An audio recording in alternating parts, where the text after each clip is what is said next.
Assalamualaikum warahmatullahi wabarakatuh. Perkenalkan, nama saya Vivi Indasari dengan NIM C1C02009. Kali ini saya akan mempresentasikan materi dari mata kuliah perpajakan, yakni hukum pajak, alasan pemerintah memungut pajak, teori, dan asas pemungutan pajak. Dalam pemaparan kali ini, materi terbagi menjadi 4 bagian.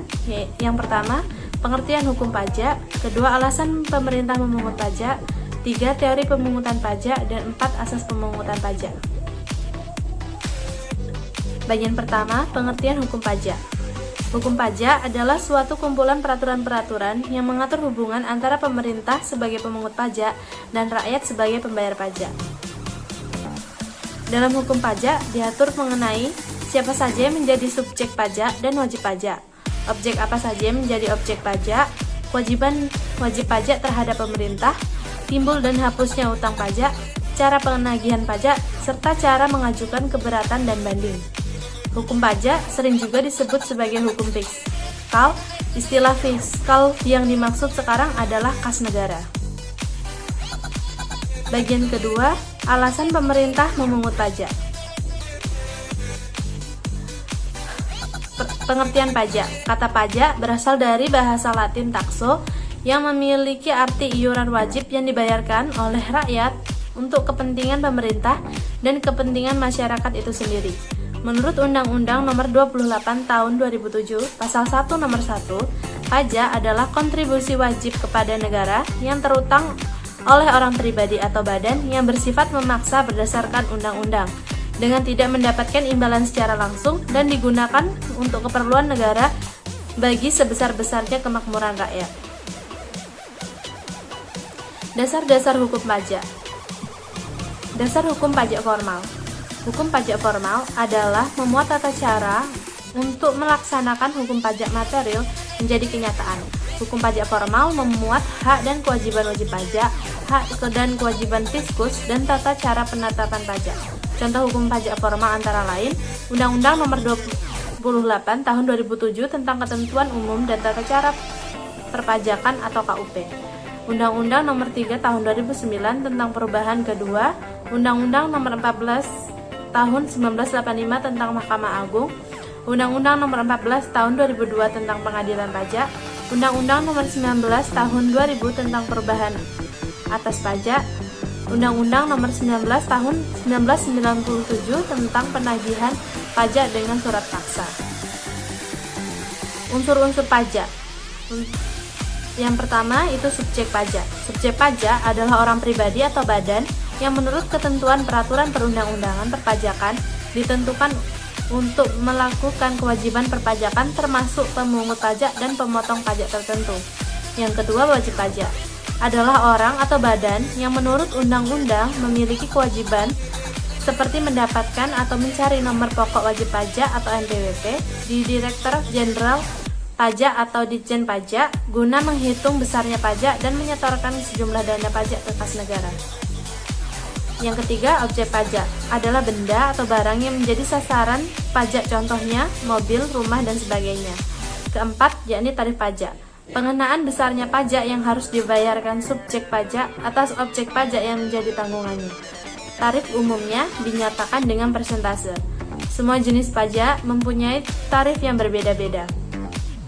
Perbedaan tarif pajak disesuaikan dengan sistem perpajakan Indonesia yang menggunakan sistem progresif yang disusun sesuai kebijakan pemerintah, sesuai keadaan ekonomi negara, dan program pembangunan. Bentuk tarif pajak yang ada di Indonesia dibagi dalam 4 bentuk. Yang pertama, tarif pajak tetap, yakni tarif pemungutan pajak dengan besar yang sama untuk semua jumlah. Dengan demikian, besarnya pajak yang terutang tidak tergantung pada jumlah yang dikenakan pajak. Yang kedua, tarif pajak progresif. Tarif pajak progresif adalah pemungutan pajak dengan persentase yang semakin meningkat mengikuti pertambahan jumlah pendapatan yang dikenakan pajak. Yang ketiga, tarif pajak degresif. Tarif pajak degresif adalah pemungutan pajak dengan unsur persentase yang semakin kecil dengan semakin besarnya jumlah pendapatan yang dikenakan pajak. Yang keempat, tarif pajak proporsional. Tarif pajak proporsional adalah pemungutan pajak dengan persentase tetap berapapun jumlah pendapatan yang digunakan sebagai dasar pengenaan pajak. Ciri-ciri pajak. Yang pertama, pajak merupakan kontribusi wajib warga negara. Artinya, setiap orang memiliki kewajiban untuk membayar pajak. Namun hal tersebut hanya berlaku untuk warga negara yang sudah memiliki syarat subjektif dan syarat objektif, yaitu warga negara yang memiliki penghasilan yang melebihi penghasilan tidak kena pajak atau PTKP. Kedua, pajak bersifat memaksa untuk setiap warga negara.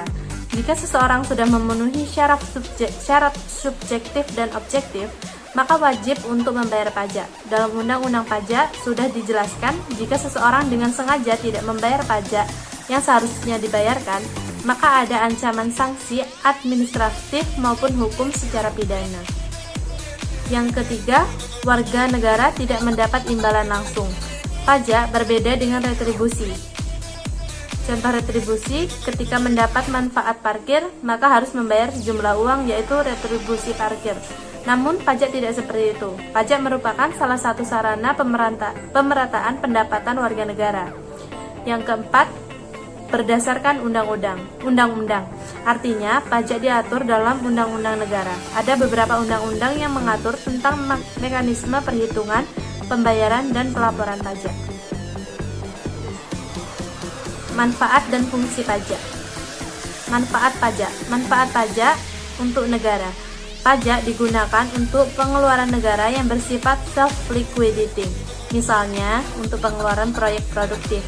Pajak juga digunakan untuk pengeluaran reproduktif sebagai pengeluaran yang akan memberikan keuntungan dalam segi ekonomi bagi masyarakat, misalnya seperti pertanian dan lain-lain. Pajak digunakan untuk pengeluaran yang bersifat self-liquidating dan tidak produktif seperti pembangunan untuk sebuah monumen bersejarah dan lain-lain. Pajak digunakan untuk pengeluaran yang bersifat tidak produktif seperti digunakan untuk pembangunan anak yatim dan pertahanan negara. Manfaat pajak untuk masyarakat. Pajak digunakan untuk membangun infrastruktur seperti rumah sakit, jalanan, sekolah, dan fasilitas umum lainnya. Pajak digunakan untuk memberi subsidi bahan bakar minyak dan juga subsidi pangan. Pajak digunakan untuk menyediakan pelayanan transportasi umum. Pajak digunakan untuk melaksanakan hal-hal demokrasi, contohnya seperti pemilu. Fungsi pajak. Yang pertama, fungsi anggaran atau budgeter. Sebagai sumber pendapatan negara, pajak berfungsi untuk membiayai pengeluaran negara, untuk menjalankan tugas-tugas rutin negara, dan melaksanakan pembangunan. Negara membutuhkan biaya. Biaya ini dapat diperoleh dari penerimaan pajak. Yang kedua, fungsi mengatur atau regulasi. Selain fungsi anggaran, pajak juga memiliki fungsi regulasi. Fungsi yang mengatur pertumbuhan ekonomi dengan kebijakan dari pemerintah. Dana dari pajak digunakan untuk membantu perekonomian negara. Yang ketiga, fungsi pemerataan atau distribusi. Pajak juga digunakan oleh negara untuk pemerataan kesejahteraan melalui bantuan dana, jaminan kesehatan, dan fasilitas umum. Pajak juga digunakan untuk membiayai kepentingan umum sehingga bisa menciptakan banyak lapangan pekerjaan baru yang dimana akan berakhir dalam meningkatkan pendapatan masyarakat. Yang keempat, fungsi stabilitas. Selain tiga fungsi di atas, pajak memiliki fungsi sebagai stabilisasi. Stabilisasi yang dimaksud adalah untuk menstabilkan perekonomian negara. Salah satunya adalah masalah inflasi atau deflasi. Untuk mengurangi inflasi, pemerintah akan mengeluarkan kebijakan untuk mengurangi peredaran uang. Bagian ketiga, teori pemungutan pajak. Yang pertama, teori asuransi. Menurut teori asuransi, pembayaran pajak diibaratkan seperti membayar premi dalam perusahaan asuransi dengan harapan mendapatkan perlindungan dari kejadian tidak terduga di masa yang akan datang. Premi asuransi harus dibayarkan oleh setiap peserta asuransi. Dana tersebut kemudian akan digunakan untuk menjamin kehidupan setiap peserta asuransi yang mengalami kejadian tidak terduga yang bisa mengganggu keuangan pribadi.